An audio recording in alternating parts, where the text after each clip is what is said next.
तर शपथविधीचा निषेध नाही तर सरकारचा निषेध असं भास्कर जाधव यांनी म्हटलंय। सरकार काळबेरं करून सत्तेवर आलं असंही भास्कर जाधव यांनी म्हटलं। सरकार जनमतातून आलं नाही असं विजय वडेट्टीवार म्हणाले। सरकार आल्यावर जल्लोष हवा मात्र शोककळीसारखं वातावरण असं विजय वडेट्टीवार यांनी म्हटलंय। आम्ही आता राष्ट्रगीत महाराष्ट्र गीताला हजेरी लावली।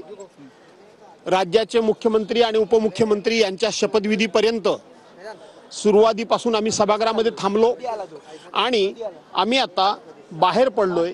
हा शपथविधीचा निषेध नाही तर विद्यमान सरकार ज्या पद्धतीने काळबेरं करून सत्तेवर आले त्याचा निषेध म्हणून आम्ही बाहेर आलेलो। महाविकास आघाडीची सर्व प्रमुख नेत्यांची बैठक आहे आणि त्या बैठकीमध्ये चर्चा होईल।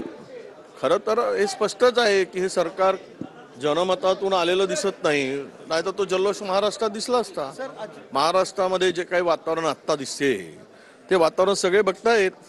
एक नवीन सरकार आल्यानंतर जल्लोष वाचायला पाहिजे, इथे शोककळा असल्यासारखं वातावरण आहे। त्यामुळे कुठलं सरकार या संदर्भात आम्ही आता चर्चा करतो आहोत। आम्ही अनेक जण त्या मार्कडवाडीला पण जायचा आमचा निर्णय होतोय।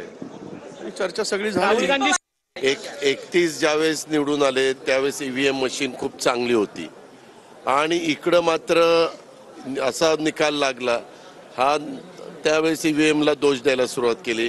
ठीक आहे, लोकशाहीमध्ये प्रत्येक आघाडीला, युतीला, पक्षाला, त्यांच्या नेत्यांना काय त्यांनी वक्तव्य करायचं तो त्यांचा अधिकार आहे।